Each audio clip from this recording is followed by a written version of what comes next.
El peso de la bandeja de plata era insignificante comparado con el peso de la capucha que ocultaba mi rostro. Eres una sombra, Elara.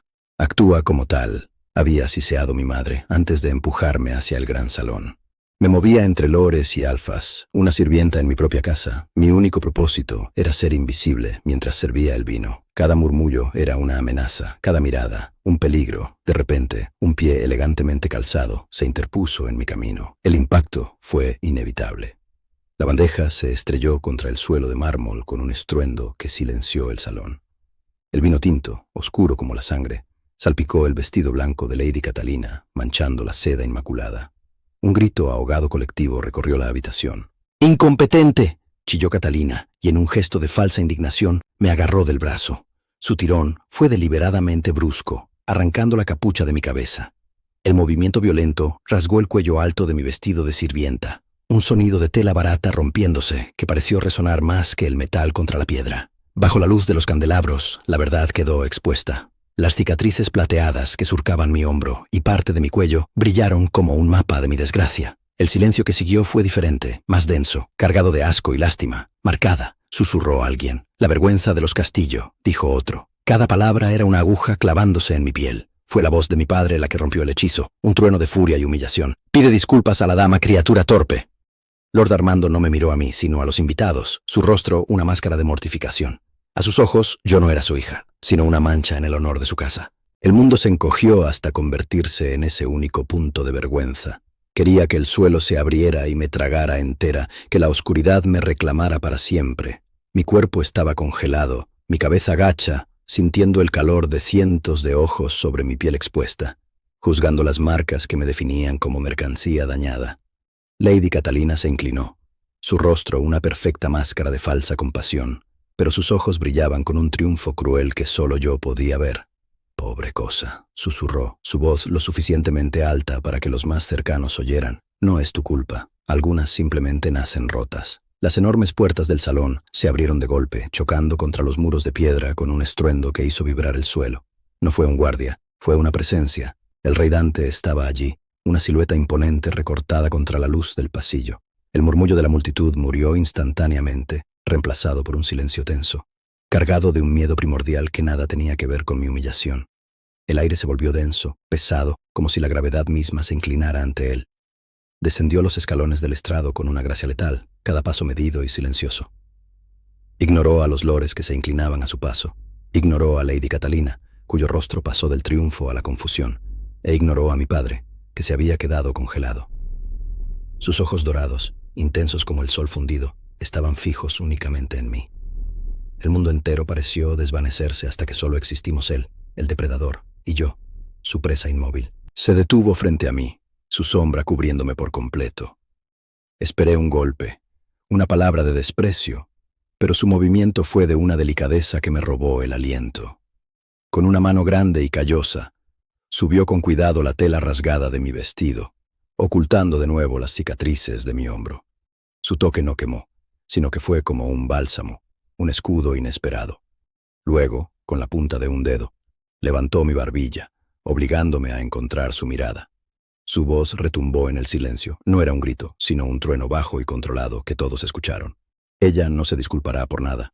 Cada palabra era una sentencia, no era una sugerencia. Era una orden que anulaba la de mi padre y destrozaba la autoridad de la Casa Castillo en un instante.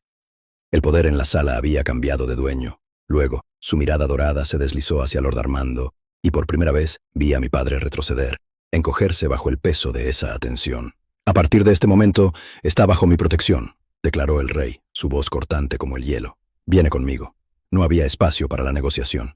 Era un edicto real, un acto de posesión ejecutado frente a la nobleza entera. Sin esperar respuesta, su mano se posó en la parte baja de mi espalda.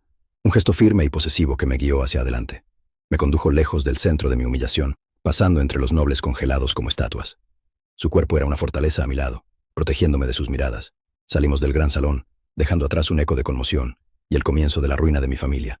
El carruaje real no tenía ventanas, envolviéndome en una oscuridad de terciopelo y cuero que olía a ozono y a cedro. A él. No cruzamos una sola palabra. El silencio era un abismo entre nosotros, pero no era un silencio incómodo. Era un silencio pesado, lleno de poder contenido, como la calma antes de una tormenta. Cuando las puertas se abrieron, No estábamos en un calabozo, sino en la entrada de sus aposentos privados. El lujo me golpeó como una bofetada. Mármol tan pulido que reflejaba las llamas de la chimenea, tapices que contaban historias de batallas antiguas y un techo tan alto que parecía robarle las estrellas al cielo nocturno. Dante me guió a través de un salón principal que era más grande que toda la planta baja de la casa de mi padre.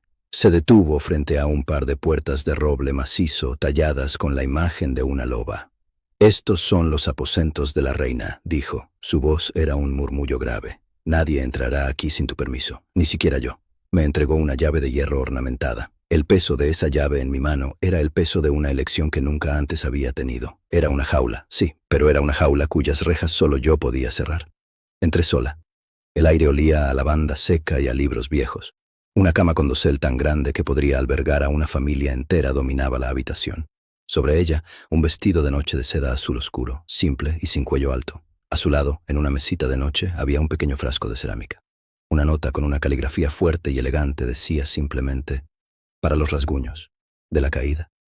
Recordé el ardor en mi palma, donde mi piel se había raspado contra el mármol. Mi humillación había sido tan grande que ni siquiera había sentido el dolor físico. Los primeros días fueron un borrón de soledad y miedo. Esperaba que viniera por mí, que exigiera algún tipo de pago por su rescate. Pero nunca lo hizo.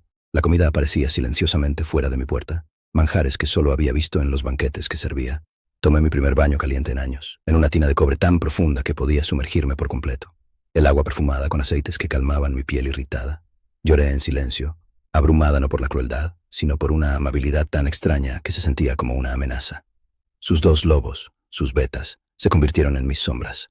Sombra, el enorme lobo negro, dormía frente a mi puerta cada noche, una montaña de pelaje oscuro y lealtad silenciosa.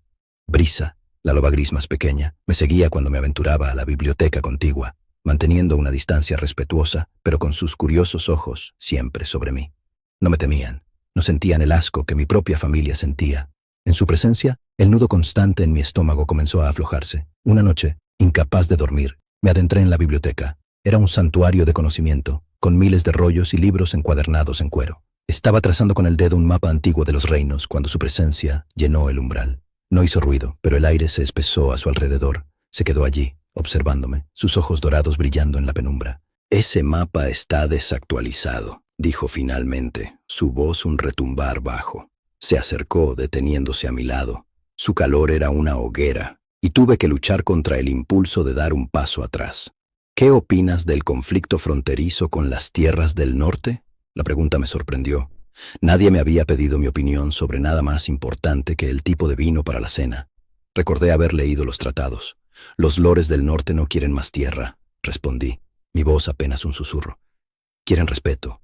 Sus rutas comerciales han sido ignoradas durante un siglo. Se sienten como una rama olvidada del reino».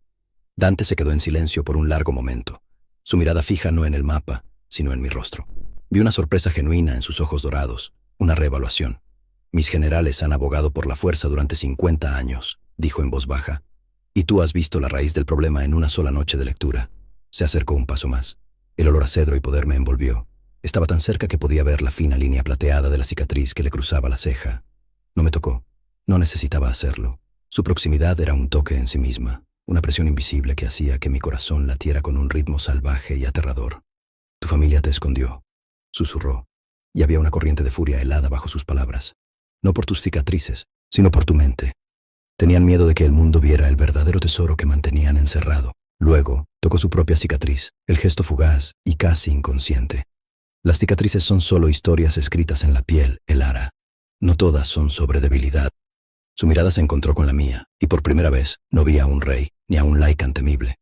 Vi a un hombre que entendía lo que era estar marcado. Se retiró tan silenciosamente como había llegado, dejándome sola con el mapa antiguo y un pulso acelerado. Esa noche, por primera vez, cerré la puerta de mi habitación, pero no le puse la llave. El santuario ya no se sentía como una prisión. Se sentía como el comienzo de algo que mi corazón maltratado no se atrevía a nombrar. A la mañana siguiente, Dante me condujo no a la biblioteca, sino a la sala del Consejo de Guerra. Los lores y generales se congelaron al verme entrar a su lado, no detrás de él.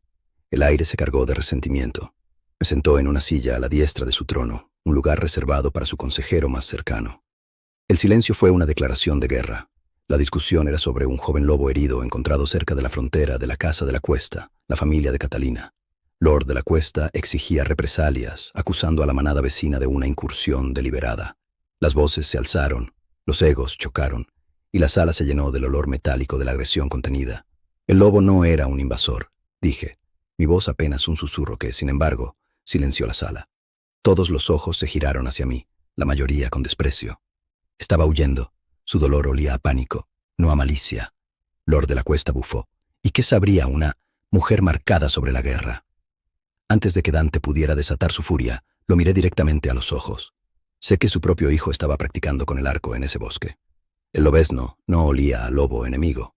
Olía a miedo y a una flecha con el emblema de su casa. Un silencio sepulcral cayó sobre la sala. El rostro de Lord de la Cuesta palideció. Había ocultado la imprudencia de su hijo, dispuesto a iniciar un conflicto para encubrirlo. Dante no dijo nada. Simplemente me miró, y en sus ojos dorados vi nacer un respeto tan profundo que me robó el aliento. Mi empatía, la maldición que me había hecho sentir cada pizca de odio de mi familia, se había convertido en un arma. Esa noche, Dante me encontró en el balcón, observando las estrellas. No se acercó de inmediato, sino que se mantuvo a distancia, como si temiera asustarme. Lo que hiciste hoy, salvaste cientos de vidas de una guerra sin sentido. Solo dije lo que sentí, respondí, sin apartar la vista del cielo. Es todo lo que he sabido hacer. No, dijo, su voz más suave de lo que nunca la había oído. Se acercó, su calor envolviéndome. Tú no sientes, tú entiendes. Ves la verdad bajo el ruido. Mi reino ha tenido guerreros durante siglos, pero nunca ha tenido un corazón que pueda escuchar el suyo. Su mano rozó la mía, y esta vez no me estremecí. Sus dedos se entrelazaron con los míos con una delicadeza que contradecía su inmenso poder. Por años pensé que necesitaba una reina con ejércitos y linaje. ¡Qué tonto fui! Levantó mi mano hacia su rostro, pero no la besó. En cambio, presionó mis nudillos contra la cicatriz de su mejilla, cerrando los ojos. Fue un acto de rendición, un rey inclinándose, no ante el poder, sino ante la claridad. Estaba buscando una espada, el ara, cuando lo que mi alma necesitaba era una brújula. La paz era una criatura frágil, y yo la había acunado con manos temblorosas durante semanas. Pero la paz no puede sobrevivir a la llegada de los monstruos. Lord Armando y Lady Catalina aparecieron en las puertas del castillo como una plaga anunciada, sus rostros arrogantes, convencidos de que el mundo seguía girando a su alrededor. No vinieron a pedir, vinieron a exigir. La noticia de su llegada me llegó como un escalofrío en la espina dorsal. Exigían una audiencia con el rey, citando asuntos urgentes de la familia Castillo. Asuntos. Yo era el asunto. De repente, no era la consejera del rey ni la susurradora de lobos. Volvía a ser su propiedad dañada, un activo cuyo valor había aumentado inesperadamente y que ahora venían a cobrar. Desde el balcón de la biblioteca, los vi cruzar el patio. El aire se escapó de mis pulmones. Cada paso que daban sobre la piedra del castillo era un martillazo en mi frágil confianza. El miedo, ese viejo y familiar veneno, se deslizó por mis venas, helándome el corazón. ¿Y si Dante se cansaba? ¿Y si decidía que el precio de protegerme era demasiado alto? ¿Que una alianza con la Casa de la Cuesta era más valiosa que una omega marcada? Los susurros comenzaron a serpentear por los pasillos, alimentados por la lengua venenosa de Catalina. El rey está hechizado, decían. Una omega rota nubla su juicio. Está descuidando el reino por un capricho. La presión de los otros lores comenzó a crecer. Una marea de duda y desconfianza que amenazaba con ahogar el santuario que Dante había construido a mi alrededor. La confrontación era inevitable. Mi padre me encontró solo en la biblioteca, mi único refugio verdadero. Su presencia profanó el espacio sagrado. «Has olvidado tu lugar», siseó, su voz goteando el desprecio de toda una vida. «Eres una Castillo. Tu lealtad es a tu sangre, no al trono que te calienta la cama. Nos debes». Intentó agarrarme del brazo, el mismo gesto de posesión que había usado 1000 veces antes. Pero esta vez, algo fue diferente. Antes de que sus dedos pudieran tocarme, una sombra llenó el umbral. Dante. No dijo una palabra. El aire se volvió tan denso que era difícil respirar. Se movió con una calma letal, interponiéndose entre mi padre y yo. Su cuerpo era una muralla de furia contenida. El calor que emanaba de él no era de consuelo, sino de una guerra a punto de estallar. Su mirada dorada se clavó en Lord Armando, y mi padre, por primera vez en su vida, retrocedió. «Has venido a reclamar lo que nunca fue tuyo». La voz de Dante era un trueno bajo, la promesa de una destrucción total. «Tendrás tu audiencia». Se giró ligeramente hacia mí, y su mirada se suavizó por una fracción de segundo. Fue una promesa silenciosa. Luego, su atención volvió a mi padre. Mañana, al amanecer, en la sala del trono, trae tus demandas, Lord Castillo. El reino entero escuchará el precio que le pones a tu propia sangre. La sala del trono estaba abarrotada, un mar de rostros expectantes y hostiles. El aire era denso, cargado con el peso de la tradición y el juicio. Mi padre, Lord Armando, terminó su discurso con una floritura de falsa nobleza, su voz resonando con una codicia apenas disimulada. El honor de la Casa Castillo debe ser restaurado. Exigimos una compensación justa por el bien dañado que ahora reside en su corte. Las palabras me golpearon, reduciéndome a una simple mercancía. De pie junto al trono vacío, sentí el peso de cientos de miradas, diseccionando mis cicatrices invisibles bajo la seda del vestido que Dante me había dado. Dante se levantó. No hubo estruendo, solo un movimiento fluido que atrajo todas las miradas y silenció hasta el último murmullo. Ignoró a mi padre por completo, como si fuera un insecto insignificante. Sus ojos dorados se encontraron con los míos mientras caminaba hacia mí, cada paso una promesa silenciosa. Se detuvo frente a mí, su inmensa presencia un escudo contra el mundo. Su voz cuando habló no fue un grito, sino un trueno bajo y helado que hizo temblar los cimientos del salón. «Hablas de honor, Lord Castillo», dijo, sin apartar su mirada de la mía. «Pero escondiste un tesoro, tratándolo como basura. Temías sus cicatrices, pero nunca te detuviste a entender su valor». Frente a la corte entera, su mano se alzó, no con violencia, sino con una delicadeza que me robó el aliento. Con la punta de sus dedos, apartó suavemente la tela de mi hombro, exponiendo la red de cicatrices plateadas a la luz. Un jadeo colectivo recorrió la sala. Esperaban que me apartara, que mostrara disgusto. En cambio, el rey se inclinó, su cabeza se inclinó en un acto de pura veneración y sus labios tocaron la primera cicatriz. Un beso lento y reverente. Luego la segunda. No fue un acto de posesión, fue un acto de adoración, transformando mi vergüenza en un relicario sagrado ante los ojos de todos. Al erguirse, su mirada barrió a la multitud y su voz se convirtió en un rugido de poder absoluto. «Estas no son marcas de vergüenza, son medallas de supervivencia, la prueba de una fuerza que tu casa cobarde nunca podría comprender». Se giró de nuevo hacia mí, su mano ahuecando mi rostro. «Ella no necesita mi nombre para tener valor. Yo la necesito a ella, para que mi reino esté completo». Su voz se quebró con una emoción cruda y poderosa que resonó en el alma de cada Lycan presente. «Es mi compañera, mi reina». En ese instante, un hilo de luz dorada, visible para todos, se tejió entre nosotros, sellando el vínculo con un poder innegable. El rostro de mi padre se descompuso en una máscara de horror y ruina. Lady Catalina palideció, su belleza convertida en una mueca de incredulidad y derrota. Su humillación fue instantánea, silenciosa y total. Dante no necesitó desterrarlos. Sus propias acciones los habían aniquilado socialmente. Tomó mi mano, sus dedos entrelazándose con los míos, y me guió no hacia la salida, sino hacia el trono a su lado. Al sentarme, el mundo cambió de perspectiva.